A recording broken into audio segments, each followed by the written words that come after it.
Hello, everybody, and welcome to another episode of The Reluctant Leader. And I am your host, Gurjinder Bhogal, aka The Reluctant Leader. And today I'm joined by a very special guest. I'm joined by Jazz. Now, Jazz is a very special guest because we go back a very, very long way. We have been good friends for absolute years. Jazz has been one of my clients. Well, she is still one of my clients, and I have been a client of hers as well. And I am so excited to have this conversation because even though we've known each other for so long, I don't think we've ever delved deep into the conversation that we're about to have today. So I'm really, really excited to even uncover another layer of our relationship today. So truly, truly honored to have you here, Jazz. And if you wouldn't mind just introducing yourself to everybody who's watching and listening. Oh, thank you, Gurjinder. My sentiments exactly. It's so nice to be having this conversation. So I'm Jazz. Um, I am a grief educator, a grief movement guide, and a rapid transformational therapy RTT practitioner. I think from when you have known me, some of these have come on later. So when you and I met, I was more into just RTT, but over the years, I have then gone into the grief Mm. space, which we're going to talk about. Yes, we are, because grief is actually the thing that caused you to go into RTT, right? It's what's Yes, in a way, it's what led my journey to where my journey of business to begin. My whole life, I guess, has unraveled after the loss of people close to me and my relationship, my marriage. So, yeah, it has. So can you take us back to then where your business began? Because you obviously haven't always been a business owner. No, So I when did haven't. your business journey actually begin? I never really thought I would actually own my own business. I always, you're typically brought up in a family where you grow up, go get an education, get a degree, and get a job. And that's how pretty much I was looking at it. So in my life, I went through a series of losses. My dad passed away in 2008. I was very, very close to my dad. So when he passed away, it really did hit me hard. And shortly after he passed away, I was on the verge of leaving my marriage at the time. So that unraveled and I left the marriage. And then immediately after that, within the space of a couple of months, my dad's mum, my dad's mum passed away. So I had a lot of losses. And that actually really was the start of how my life began in my own self journey, my self discovery journey, because when we lose a loved one, it really unravels a lot of things. It brings up a lot. So the next few years was a journey of me embarking on myself, on my journey, but I didn't really realize the impact grief had had on me. Yes. And I then led myself in that self discovery journey, came across rapid transformational therapy, RTT, through actually a course that Marissa Peer was running. Marissa Peer is the founder of RTT, and she was running a course through Mind Valley, which is an organization that does a lot of these courses. And it was then when this was 10 years later. So my dad passed away in 2008. 2018 is when I had done the course, and I didn't realize I was holding on to still a lot of unresolved grief, a lot of guilt around how things had happened. And when I learned that I could actually, train in this, something in me called out that I can help so many people. And that is when I decided I'm going to it didn't even occur to me as a business as such. It was like a calling. And that's Oh. where my business actually began. I don't think I ever looked at my business as business in the beginning. For me, it was just a path that literally was meant to be taken, that called out to me. Wow. So describe what those early days were like then. So what would you just help people with RTT sessions? So in the beginning, I finished my RTT course in the beginning of end of December 2019. 2020 is the year everybody knows about when we had the pandemic. So I began by initially practicing, literally wanting to help anyone and everyone. And you always start with your friends and family and people who are Mm. open to it.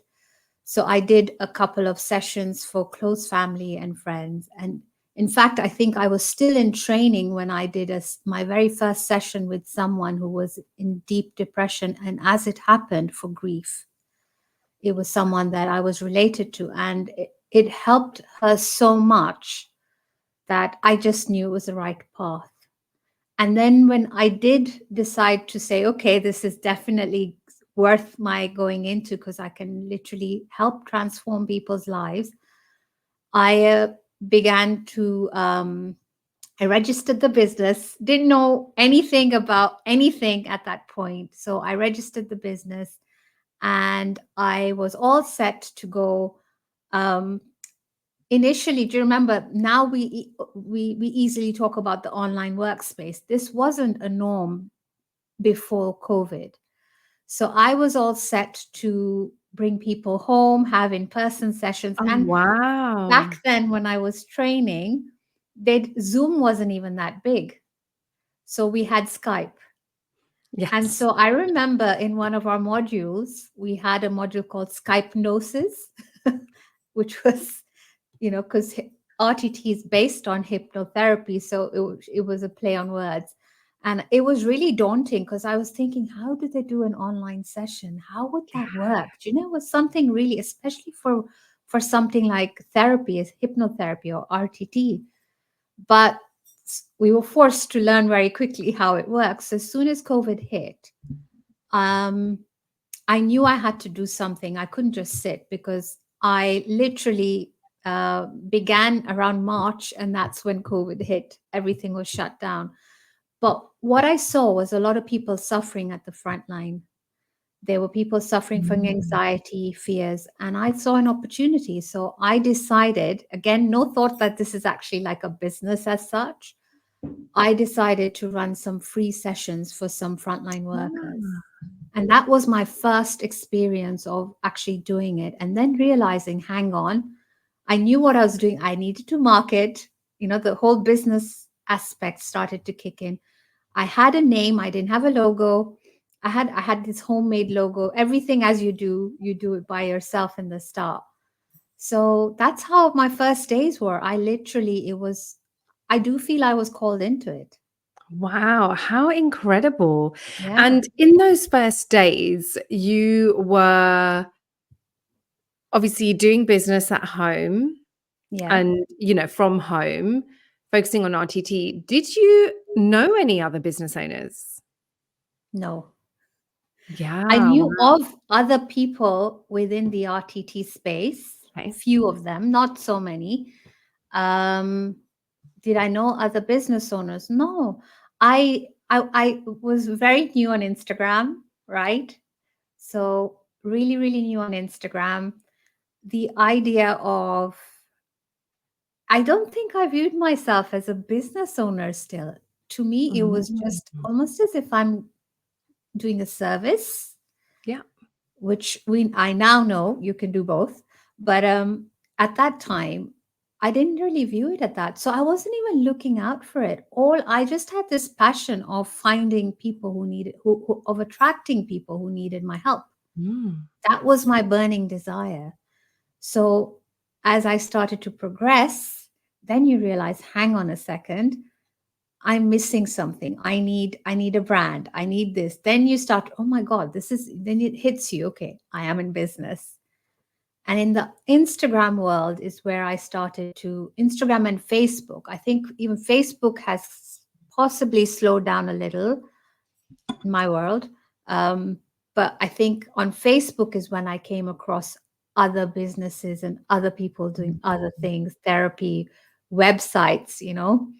And that's where my mind started to open about, hang on, there are other people doing this. My little naive mind at the time picked it up. But yeah. That I'm the only business owner in the world. But yeah, No, there's not I'm the only business, that small businesses can yeah, small comprise business of owners. me, one person. There's a massive community Yeah. of these solopreneurs, right? There's so Yes. many of them out there. Yeah. So when was that moment when you felt like there's something here that can go big? Honestly, it was my first paid session. Ah, Even okay. though I charged very, very nominal to what I charge now, but that first payment that I received, it was a client who came home, and the breakthroughs that we had, I remember it was a stop smoking session. Wow. And we didn't just uncover the smoking. There was so much stuff that came out. And when I received that first payment, I got it in cash. And I literally, yeah, I took the payment in cash. I don't think I had a business bank account either at the time. And I took the payment in cash and I put it where my prayer altar is, because that was my first kind of Mm. income, right? And when I put it there, and I thought, I've just got this out of doing such wonderful work for the last, what, 2, 3 hours. This can actually work. And not only can it work, it was the idea that it's so fulfilling. I think that was it when I thought, I've That's got amazing. something. This is definitely, I'm in the right place. And you mentioned the session was for stopping smoking. So you didn't even specialize in grief then? No, Oh, not at wow. all. So Not at when did all. the grief specialism come in? I know you experienced a Yeah. lot, but when Yeah. did your focus on grief come in? That's so it's an interesting question, because when you start out, one of the things I was getting business advice from the RTT school. They did have a business advice and marketing section. And I did, again, the universe played it out where they were running a beta to test their marketing program. And so Ah, they offered it to me for free. So I didn't even have to pay for it. And I got to test their program out. But during that time, there was talk of, what are you going to niche in? What is your mhm. specialty? And for me, this was all new. I had no idea. I thought, you see, the thing is, RTT is so versatile. You can literally apply it to anything: physical, mental, emotional, a lot of things. And so when you are someone like myself who's just got a passion to serve, you just want to help everyone and anyone, right? And so I started to do whatever sessions I got, whether it was for chronic fatigue, confidence. I had a couple of sessions for skin issues, for depression. While I was doing some of these sessions, the theme that was coming up about for some of these was unresolved, unexpressed grief. I had somebody who came to me for an issue around anger. Someone was always feeling angry and irritable with their kids. And it was to a point they were starting to really hate themselves. And in the session, the client went back to a time when they were about 3 or 4 years old, and their granddad had passed away. And the scene that came up was of them sitting on the stairs and seeing the granddad who they'd been playing with in the park just a few days before suddenly being brought in, lying down. So for that little child to process that, and the grief that came up, and the help that I gave them, and also the release they felt, and the ability to actually articulate, because as a 3-year-old child, you don't even know how to express in words what you're feeling. So for the adult you to go back and to express that grief, it's really profound. So I could really relate, because I have that empathy, that I can understand it, because I had been through it myself. And it was a pattern that was coming up in a lot of my sessions. And I realized, I said, you know what? I keep coming up with these people who come to me for one reason, but they end up talking about a grief or some kind of loss. And I thought, with what's happened with me, with my dad, that's it. So I think grief found me. I didn't find grief as a niche. That's what I always say.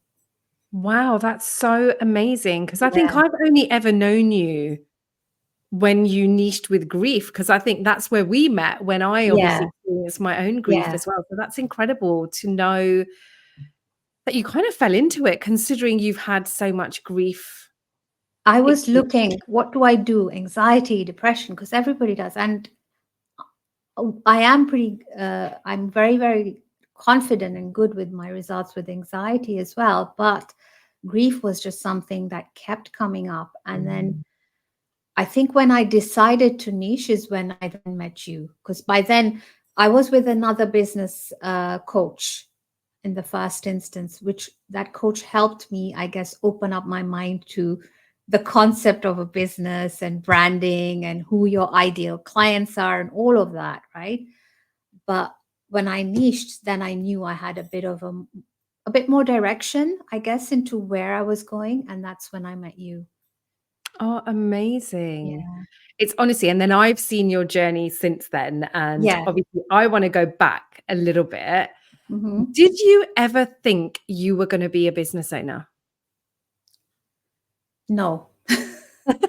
Funny I say that because my family, they're all business owners. So my Oh, dad, are yeah, they? none of them are no, none Oh. of them have worked.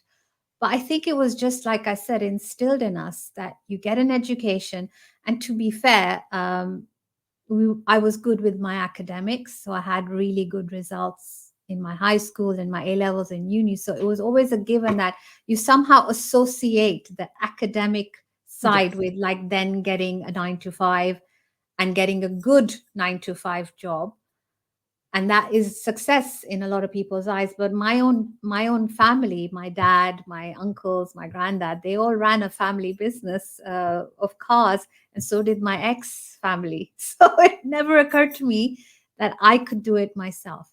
Wow. And what were you doing before you started your business? What was your 9 to So 5 job? I have had a couple of careers. When I first moved to the UK, I was working in corporate as a financial software management. So my degree, my degree is actually in IT, Okay. and yeah, so I have a degree in IT and business. See, I always had that. It was a Yeah, it second, was there. yes, it was there, but I worked for a financial software company. And then when life happened, I had my girls. And then when I was having problems in the marriage and I left the marriage, after my dad passed away, I wasn't even working back then. Um, I then retrained to become a tutor for adults. So I taught in adult education, and I used to teach English, and within English, I've also taught exercise to music. Like I did a lot of stuff within my teaching, not within English. I even became a teacher trainer at one point Wow. towards the end. So before that, I was actually working as a tutor and as a teacher trainer as well for the council where I lived. Wow. And how did it feel then making that move from working into entrepreneurship? Because It they're was so different, crazy. aren't they? It's absolutely crazy because it wasn't even a move, I think, from working into entrepreneurship as much as what I was doing as well within entrepreneurship. I completely changed my career, right? Like from teaching to RTT and hypnotherapy is completely is it's a completely Mm. different line of work.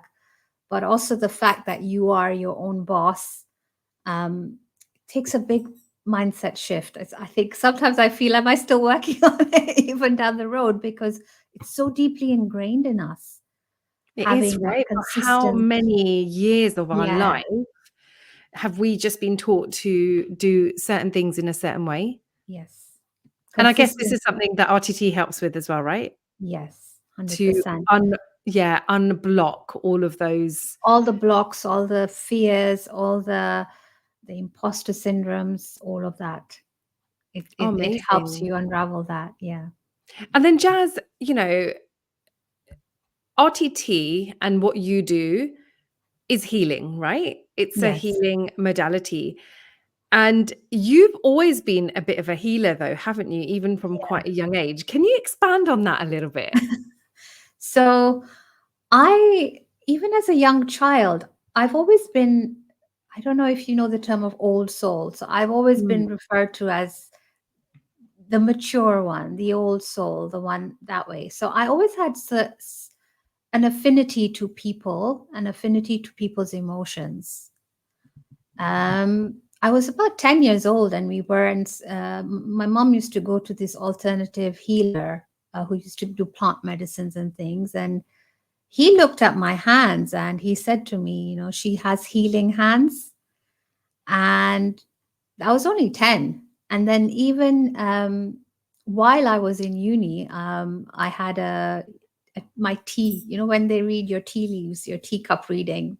So I had that. And again, the lady said, and I was doing IT and business, remember, at uni. So even then, I was told that there's something healing. And my first volunteer job, which I ever took up in my life again, I don't know, I was 12 or 13, was in a hospital. So I've Wow. always been drawn, is the right word, to wanting to soothe, to heal, to help people who are suffering. And my parents at one point thought I would become a doctor, like all Asian parents. And because my grades were good, they forced me to take science. They really, no, I don't say forced, they really, really did put the pressure on, like, do it. But ultimately, it was my decision because for A levels, we had a choice whether to go science or business.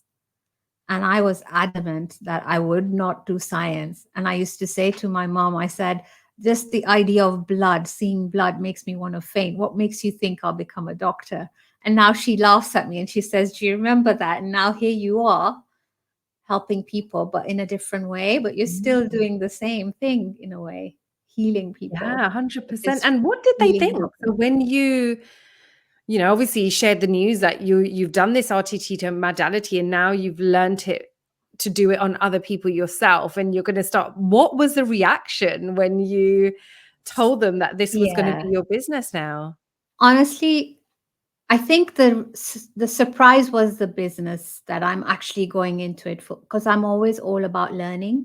Mm. Those I'm always doing something. So anytime I tell my mom I'm learning or I'm doing a new course, in fact, she'll ask me, "What are you learning now?" Because she knows I'm always up to something. So that didn't surprise them that I was learning something new and looking into it. But when I said to them that I actually want to go into business or become, this RTT practitioner, they were all for it, but they were a bit like, "Will you manage? Will you be okay?"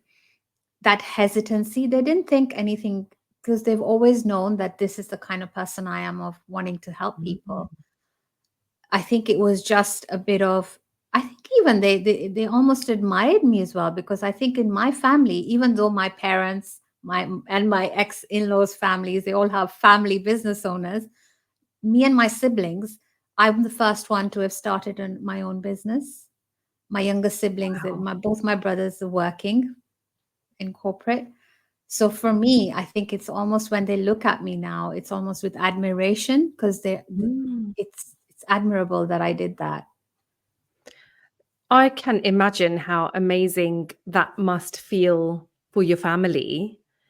But I want to shift it a little bit Okay. because one of the common themes that we've had in conversations previously with the reluctant leader is how people felt safe and secure to start their own business because they were in relationships, they had partners, they had kind of this other source of income or something else to fall back on, which allowed them to build their business. Jazz, you were a single parent Yeah. when you started your business. You had two young girls. I know they're beautiful young women right now, but they were a lot younger when you started out your business. If we go back 6 years or whatever, what did that feel like? And what does it continue to feel like doing business as a single parent? It's scary. Hmm. It's scary. It is scary because at the end of the day, that consistency does matter, right? And it is very scary.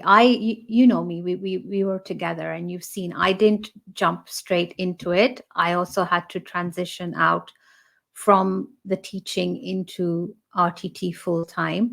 I kind of weaned I was lucky enough to be in a job where I used to select how much work I was taking on in terms of the teaching.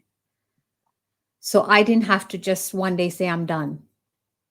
So I got a chance to slowly reduce or tip the balance bit by bit more into the business than into the teaching. And it took me nearly a year from when I decided, right, I'm done. I'm done with teaching. I want to move. But the courage and that final, okay, this is it. It took me a whole year to do that because it is scary. At the end of the day, you want some certainty. You want some, even though I knew it's viable and it's needed, it's scary because I didn't have a backup plan as such. I didn't have a partner. I have people who help me, but it's still not enough. And the system, I want to share something. People really look down on people generally who are on help with benefits of the system. And actually, for people who are genuinely like myself, the system is a game changer. It really does help. It has its pros and cons, but where you genuinely need the help, it does come across. So I did have help from that. So that was a big barrier for me as well, to kind of decide, oh my God, from having this job, I'm now deciding to become self-employed, no consistent income. How is it going to be? But I honestly think I had my blinkers on. In my lowest points, I have questioned it like, oh my God, have I done this? Is the right thing? Why did I do this? And do I need to get back to, should I look for a job? It's not easy because, as you know, when you are the sole person running everything, finding the clients, marketing, follow-ups, all of that, and if it's not consistent, it does affect you. So it has been a scary, scary journey, and it continues to challenge me sometimes, right? But I am learning to trust because I do believe that I don't just see it as my business. It is my business, but it's my calling. So it's more Yeah. than just a business. The business is an essential, right? We need to earn and stuff, but at the end of the day, it's a lot more than that for me. That's why I show up every day, I think. Oh, amazing. And what do your girls think? They see this They've seen powerhouse me, of a mama. they've seen me cry, they've seen me in my lowest times and my highest times, and it's been scary for them as well because they've seen me go through the tough times. They've seen, and they still do.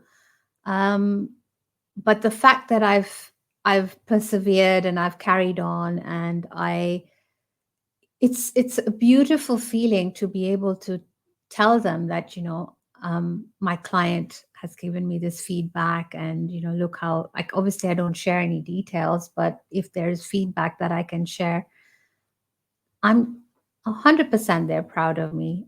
And the fact that now I am at a stage where they themselves are going to be earning and grown up, the pressure is off me. So now I can truly, truly, really like enjoy my work and my business, I feel. And do you know what? And, obviously, I know you very well. I know the girls really well. One of your daughters is a makeup artist, Yes. and she's got her own side business in makeup artistry. And do you think she would have done that anyway? Or do you think she got the courage from seeing you do what you do? I think it's a bit of both because makeup artists are quite, on social media, you see them. So if somebody has an art nowadays, everybody's encouraged. But I think it gave them the boost. Seeing me do it, it encouraged them to say, okay, I can do it. Because already someone's laid the trail to start that. So it's easier, I think. So it has Yeah. definitely helped. And I know my older one is probably going to head in that direction as well in the coming Oh, years. Let's see. exciting. Yeah, Oh, I'm but it's excited to also see what that looks like. And I think, one of the things you've given permission to all of those around you is to actually follow your calling. exactly. Always Mhm. listen to what I always say, follow your bliss, because at the end of the Follow your day, bliss. yeah, follow your bliss, because at the end of the day, when you are doing something you love, it doesn't feel like work, you know. Personally, for me, as a business owner, I love what I do. I love it. I'm in my element when I'm with my clients, when I'm in session, when I'm helping them. It's the other stuff, when you have to come through, then you're like, oh my God, what did All I the sign things up that I for? tell you to do, and you're All like, the "What?" things. Yeah, then you're like, oh, I can't be asked. But no, it's very rewarding. Yeah. Yeah. And Jazz, you know what? I have followed your journey. I've obviously been following your journey since the day I met you. And I really want to know how your life has changed since you started your business. And what would it have been like had you not started your business? I think my whole world has expanded Mm. in terms of the possibilities of what I'm capable of. It's just exponential. My skills, my talents, what like I keep saying, my calling. If I had stayed in that job, um, I'd still be earning, I'd still be helping people because I was teaching, I was still helping. But that drive, that motivation, that just becomes a job then in a way. Mm. Whereas now, in addition to me helping people, then the amount of people, networks that I've joined, people, other business people who are all having a passion about whatever they're doing. It's just beautiful. You're part of a community of people that I would never have met you. I wouldn't have met all these other people who are doing amazing things in their own ways. And I honestly don't think it'd be boring. I think it would be honestly. I think it would just be boring. And there is It's this sisterhood, isn't there, when you're with like-minded business owners as well. We've just got this unique supportive sisterhood where we're just helping everyone through. And you're so right. You wouldn't have that in any other space. Like if you were working in corporate, you just wouldn't yeah. have that kind of sisterhood No. feel. It's a totally different way of being, doing. Business doesn't feel icky. Business Mm. doesn't feel business-like in the world that we are in. And I think, don't get me wrong, there are people who are very business-minded still in our world, which they are in every, I think, arena. But at the end of the day, the kind of spaces and the kind of contacts and connections that we make in our peers, in our clients, right? It's just another level, and it's very satisfying to the soul more than Mm. anything else, I feel. Yes. Oh, I Yeah. love that. I love that, Jess. And do you know Oh, what? And and I I love truly the see that. flexibility. I Yeah. say that, but then when I'm working till ridiculous hours at night, then you think about it. But no, I love that, one of the things that used to really, being a single mom, I didn't have another partner or somebody to rely on for pickups and drop offs and things like that. And I remember saying to my girls, because I had teaching classes on certain days of the week. And I remember saying to them, don't fall sick on this day, on this day, on this day. If you need to be ill, I allow you to be ill only on this because that's the day I can actually be home with you. Because for me, it used to be a big problem. Mm. Where do they go? Who will they be? Especially pickups and drop offs are still okay. But if they were ill, I didn't know what to do. And it's just different now. As a business owner, you get to choose, when you want to work, when you want to start work, when do you finish. Don't get me wrong, I think I work 100 times longer and harder for my own business, in my own business, but it's my choice. Mm. It's of my choosing, and it's doing something I love, right? The end of the day. So it's the flexibility has been amazing. I Yeah. know. I do love it as well. Like one of the reasons why I started my business was Yes. because of flexibility and freedom, which has been incredible. So that is a massive bonus. Now, Jazz, we've spoken about obviously you being a single parent, but one of the other things we haven't spoken about yet is you've got older children and you probably changed careers and changed Mm, life later in mm. life. How did that feel? I actually admire those who have younger children like yourself. I don't know if I would have been able to do it when they were younger, because when they're younger, they demand, they're not as independent. So for Mm. me, I actually feel, honestly, everything has happened perfectly at the right time in the right place for me, because in my situation, I think, I mean, I'm sure if it was meant to be then, it would have been anyway. I would have found a way even when they were younger. But I think because I made the transition from when they were older, they understood it. They knew what I was doing. In fact, RTT was introduced to me by my eldest daughter, because Oh, wow. yeah, she's the one who came across Marissa, and she's always been into like self development and working on the mindset and things like that. So she came across Marissa, and it was on one of our walks that she told me, she said, "You know what, Mom, you might actually be really good at this career, you should look into it." And I thought, okay.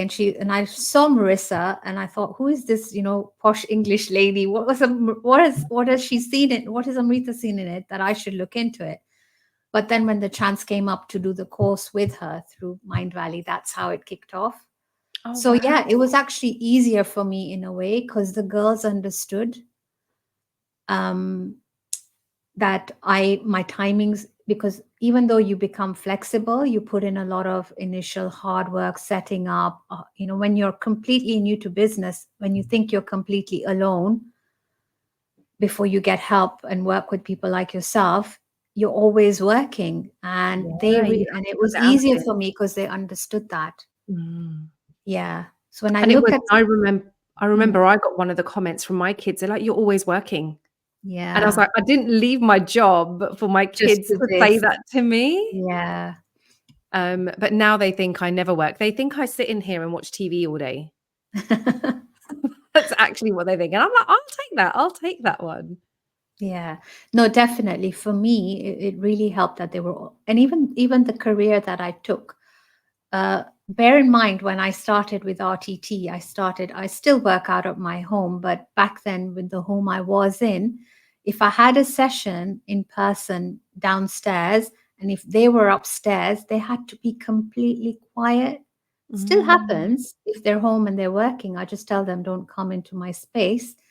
But the house we were in was smaller, so any sound they made, someone downstairs could tell.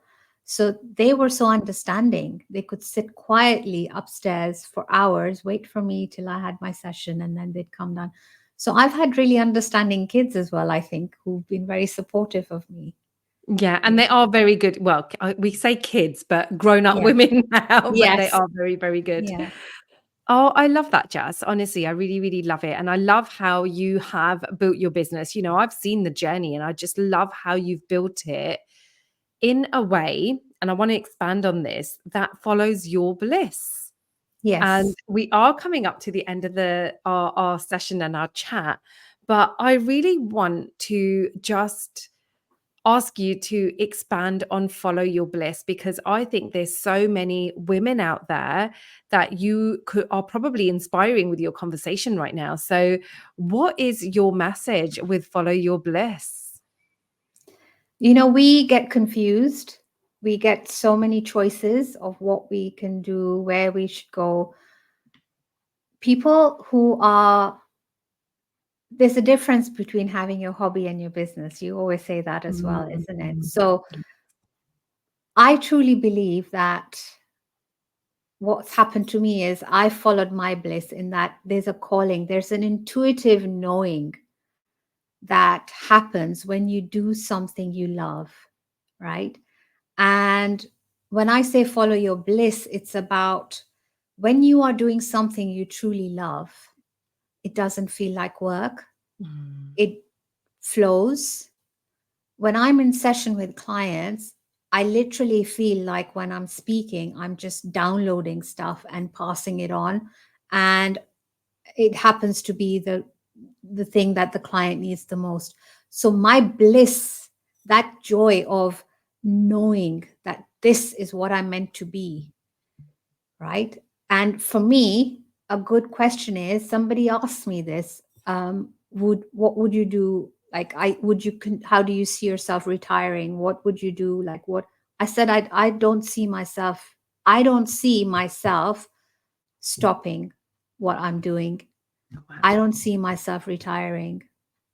Even when I'm, beyond the age or whatever, I still see myself being able to help and do what I do with the RTT and whatever else will unfold in my journey, because honestly, it's more than that. So when I say follow your bliss, anyone out there, if there's something that anyone does and they love doing it for free, it doesn't feel like work, and it lights you up, and it brings about your true essence when you're doing whatever that may be, you've got to stop and sniff and see, is this what's really making me happy, and follow your Mm. bliss. This is what I mean.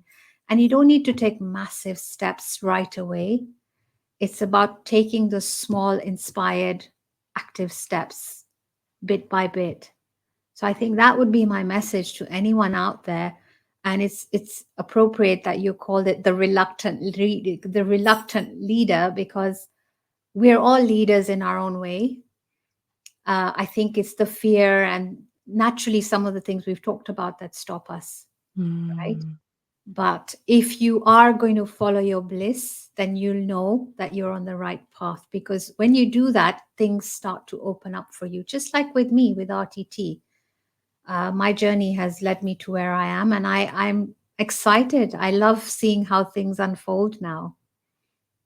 Oh, So that's so that's my message, exciting. really. Yeah. Yeah, and it is true, and this is where 100% the reluctant leader came from, is because sometimes we've got the leadership within us, but we might not necessarily want to step into it, because with that comes, all of these other challenges that Yeah. we have. So sometimes it's easier to just take that step back, and that's where that reluctance comes in. But I know many of the people on this series, including you, Jazz, you are, doing the work that is supporting you to take those steps to move forward and Yeah. support all the people that you're here to support.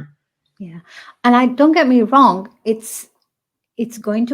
are going to question yourself. You are going to Mm. have those times when Multiple times. multiple times, right? And you need to remind yourself in this journey that, you are where you are. You can get support when you need. You don't have to struggle alone, but investing in yourself big time is going to help you go forward. Because a lot of us who start business, when I started, I was like I said, I had my blinkers on. It was all about, what can I give, how can I do? But when you start to open up in your business, you start to realize, actually, I need help. I need support in this. I need to invest in myself, in my tech, in my team, in all of this, but even in my own self development. But again, if you stay on track and keep on top of what's giving you that knowing that you're on the right path, then you're okay, I think. I don't Yeah. think I could ever go back to working for someone else. And that's what happens on my bad days when I do think about it. And it does come, you do have those moments and you think about it, but it literally fills me with dread, because I think, no, Mm. this is where I'm This meant to is be. life now, right? This This is is me life. now. Yeah. Yeah. This is life.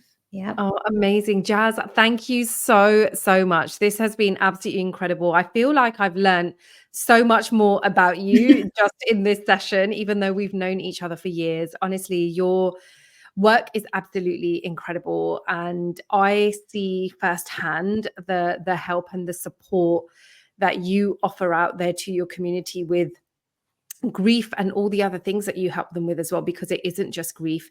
So if there is anyone out there that's listening and they want to get in contact, they want to learn more about grief, what's the best way for them to get in touch with you? Absolutely. You can reach out to me on my Instagram handle. So it's all Bamra Hypnotherapy. My website, jazzbamrahypnotherapy.com, or you can just send me an email with jazz@jazzbamrahypnotherapy.com. And just send me a DM if anything else, and I will definitely reach out. Amazing. And do you know what? I've tried RTT myself on many occasions. And oh my God, it is absolutely transformational. It's absolutely amazing. I've had such a different experience every time I've experienced it. So I would highly, highly recommend it, even to just try it out, because you just never know. If you're even a little bit curious, just reach out to Jazz. Oh, Thank thank you you. so much, Jazz. Absolutely appreciate your time today, your openness, and just sharing your story with us. It's been absolutely incredible. Oh, thank you. It was a pleasure talking to you and recalling some of my beginning years. Yeah. Yes, you are so welcome. And thank you to everybody who's tuned in, who's listened to us, who's watched us. We absolutely appreciate you all.